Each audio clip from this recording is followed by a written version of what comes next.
بسم اللہ الرحمن الرحیم الحمد للہ رب العالمین والصلاة والسلام علی سید المرسلین نبینا محمد وعلی آلہ وصحبہ اجمعین اما بعد۔ محترم معزز ساتھیوں، کل گزرے ہوئے دن میں قبروں سے اٹھائے جانے سے متعلق ہم نے تیسری بحث کا آغاز کیا تھا، جس میں سے البعث قبروں سے اٹھایا جانا، اس کی تعریف اور اس کے دلائل آپ سماعت فرما چکے ہیں۔ آج کے درس میں انشاءاللہ کچھ اور نئی باتیں ہم جاننے کی کوشش کریں گے۔ قبروں سے اٹھایا جانا، اس میں تیسری بات ہے کہ قبروں سے اٹھایا جانا یہ یقینی بات ہے اور اس کے ممکن ہونے کے دلائل کئی سارے ہیں۔ اللہ کی کتاب، سنت رسول اللہ صلی اللہ علیہ وسلم، عقل اور امر واقعہ میں قبروں سے اٹھائے جانے کے ممکن ہونے کے دلائل موجود ہیں۔ کچھ کا ذکر تو آپ اس سے پہلے بھی سن چکے ہیں، مزید کچھ اور تفصیلی روشنی ابھی ہم ڈالنے کی کوشش کرتے ہیں، توجہ فرمائیے۔ سورۃ تغابن میں اللہ رب العالمین نے فرمایا، زعم الذین کفروا ان لن یبعثوا، کافروں نے خیال کیا کہ دوبارہ زندہ نہ کیے جائیں گے۔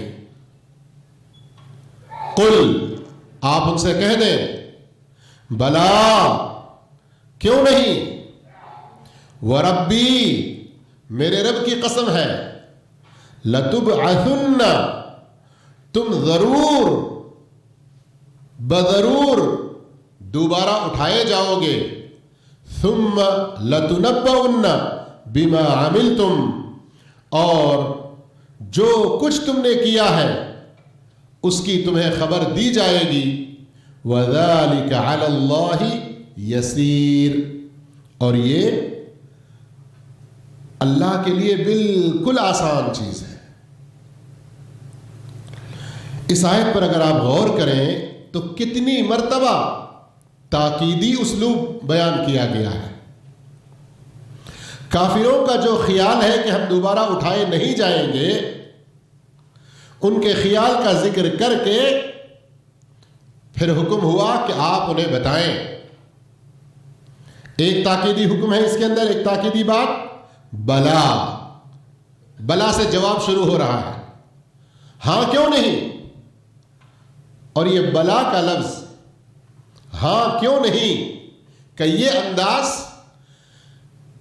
سامنے والے کی بات کو غلط ثابت کرتے ہوئے حق بات جو ہے اس کو بالکل دو ٹوک انداز میں بیان کرنے کے لیے استعمال ہوتا ہے۔ پھر اس کے بعد دوسری تاکید، وربی، میرے رب کی قسم ہے۔ یہاں اللہ کے ربوبیت کی قسم کھا کر پھر یہ بات بیان کی جا رہی ہے۔ تیسری تاکید، لتنبؤن، تیسری تاکید لتبعثن، اس کے اندر ڈبل ہے، تیسری اور چوتھی دو تاکید کہہ سکتے ہیں، ایک لا اور ایک آخر میں نون شد کے ساتھ جو ہے۔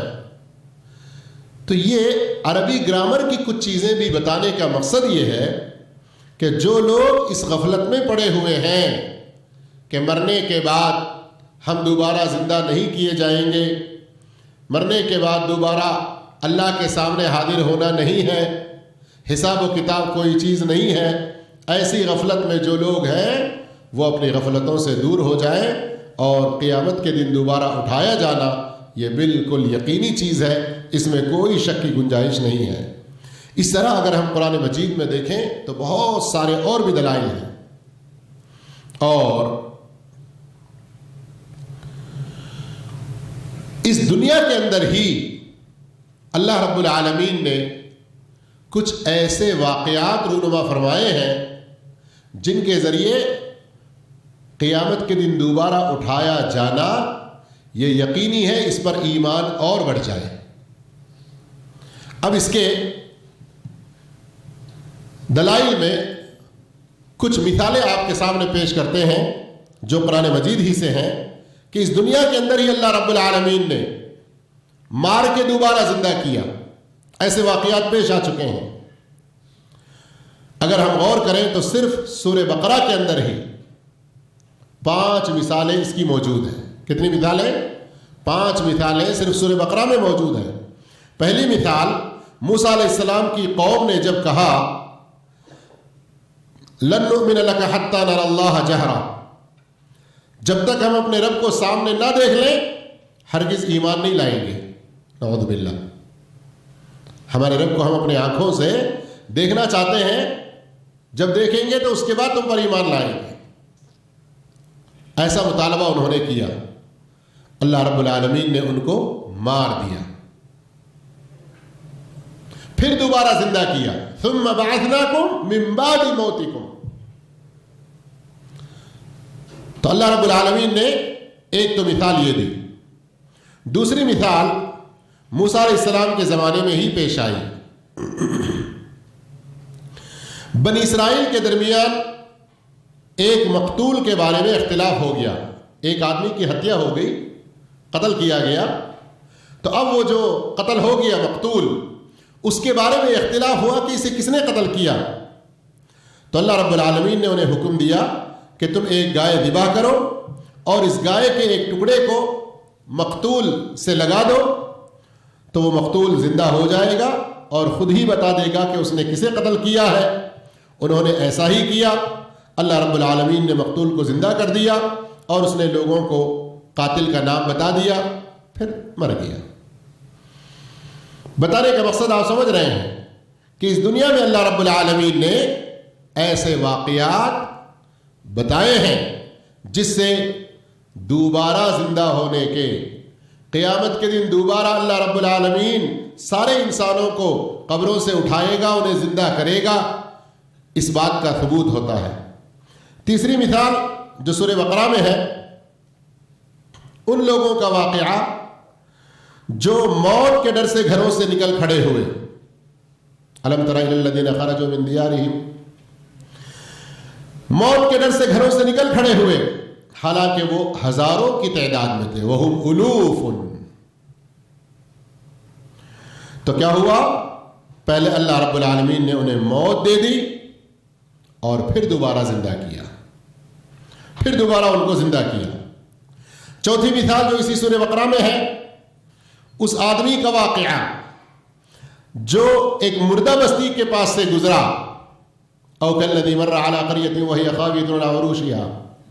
مردہ بستی کے پاس سے گزرا تو اس نے مشکل محسوس کیا کہ اللہ تعالیٰ اس پوری بستی کو کیسے زندہ کرے گا. تو اللہ رب العالمین نے اسی شخص کو 100 سال کی موت دے دی. فَأَمَاتَهُ اللَّهُ 100 عام ثم بعثه. اللہ رب العالمین نے اس کو 100 سال تک کے لیے موت دے دی، پھر دوبارہ اس کو زندہ کیا. اور پانچویں مثال اسی سورہ بقرہ کے اندر، اسی آیت کے فوراً بعد، وَإِذْ قَالَ إِبْرَاهِيمُ رَبِّ أَرِنِي كَيْفَ تُحْيِي الْمَوْتَى.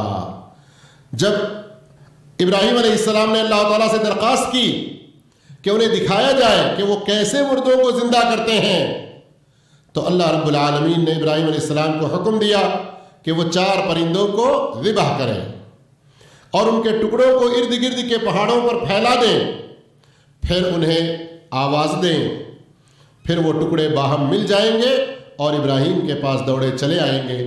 تو اس طرح سے یہ واقعے پیش آ چکے ہیں 5، جس میں اس بات کا کھلا ثبوت ہے کہ جو اللہ رب العالمین پہلی مرتبہ پیدا کرتا ہے، پھر ان کو مارنے کے بعد دوبارہ انہیں زندہ کرنا اس کے لیے کوئی مشکل نہیں ہے. ان سب واقعات کے باوجود اللہ رب العالمین نے نہ ماننے والوں کو سمجھانے کے لیے اور بھی کئی انداز اختیار کیے ہیں. مثال کے طور پر، عقلی طور پر قبروں سے دوبارہ اٹھائے جانے کے امکان کی دلیل عقلی طور پر، اور یہ عقلی دلیل بھی قرآن میں موجود ہے. اس سلسلے میں پہلی دلیل، اللہ تعالیٰ نے ابتداءً زمین و آسمانوں کو پیدا فرمایا، اور جو ذات ابتداءً پہل کسی چیز کو پیدا کر سکتی ہے، اسے دوبارہ بنانے میں کوئی رکاوٹ نہیں پیش آ سکتی.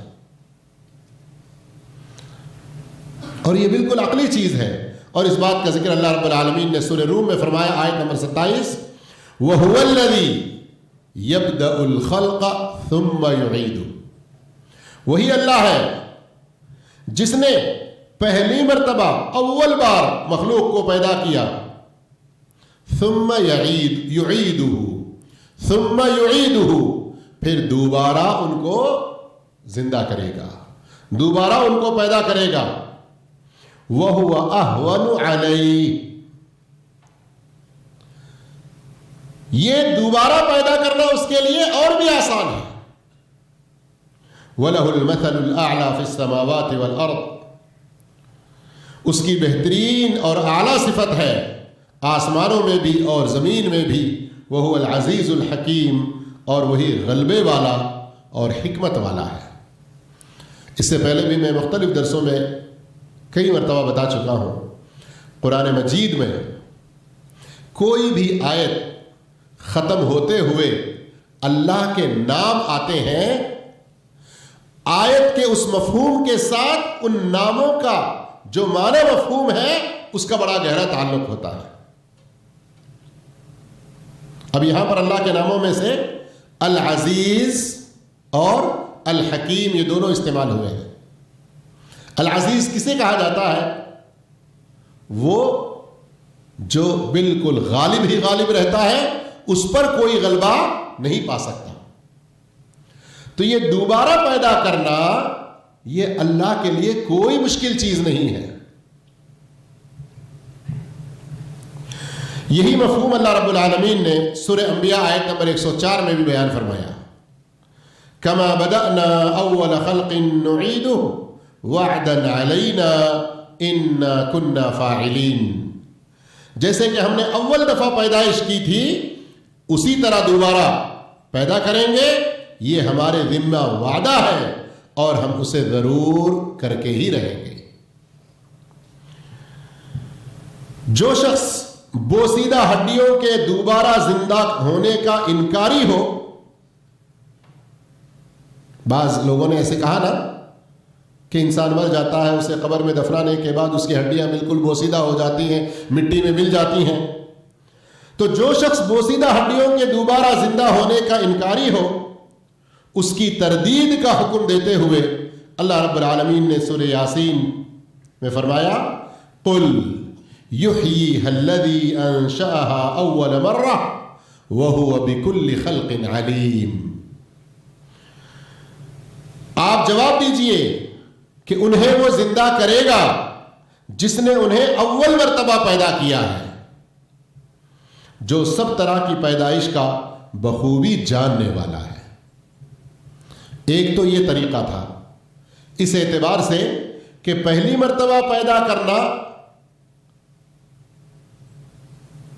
یہ زیادہ مشکل ہو سکتا ہے عام طور پر لوگوں کے اعتبار سے بھی، لیکن دوسری مرتبہ پیدا کرنا یا پہلی مرتبہ بنانا بنسبت دوسری مرتبہ بنانے کے مشکل ہو سکتا ہے.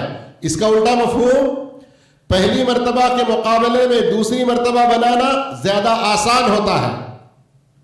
اب یہ ہم انسانوں کی سمجھ میں آنے والی بات ہے، تو اللہ رب العالمین جس کے لیے کوئی مثال نہیں اور ہر چیز پر وہ قدرت رکھتا ہے، ہم کیسے انکار کر سکتے ہیں کہ وہ دوبارہ پیدا نہیں کرے گا؟ ایک دوسرے انداز سے اللہ رب العالمین نے عقلی مثال بھی دی ہے. زمین کی مثال، بنجر زمین سرسبز و شاداب جو ہو جاتی ہے، اس کی مثالیں بھی اللہ رب العالمین نے قرآن مجید میں بیان فرمایا کہ جب زمین بالکل مردہ ہو جائے، اس میں ایک سبز تنکا بھی نہ ہو، اب اس پر بارش برستی ہے تو وہ بھری بھری ہو کر لہلہانے لگتی ہے، اس میں زندگی آ جاتی ہے اور ہر قسم کے پودے اس میں اگاتے ہیں. جو ذات اس مردہ زمین کو زندگی دینے پر قادر ہے، وہ مردہ انسانوں کو بھی زندگی دینے پر قادر ہے۔ سورہ فصلت میں فرمایا وَمِنْ آیَاتِهِ، اللہ کی نشانیوں میں سے ایک یہ بھی ہے أَنَّكَ تَرَى الْأَرْضَ خَاشِعَةً، تم زمین کو دیکھتے ہو بالکل دبی ہوئی کہ اس میں کوئی سبزہ اور کوئی اس کے اندر پیڑ پودا نہیں ہے۔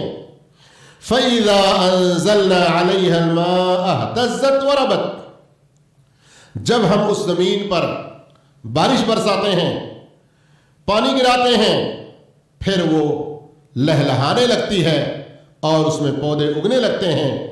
اس کے فوراً بعد فرمایا إِنَّ الَّذِي أَحْيَاهَا لَمُحْيِي الْمَوْتَى إِنَّهُ عَلَى كُلِّ شَيْءٍ قَدِيرٌ، جس نے اس مردہ زمین کو زندہ کیا وہی اللہ یقینی طور پر مردہ انسانوں کو بھی زندہ کرنے والا ہے، بے شک وہ ہر چیز پر قادر ہے۔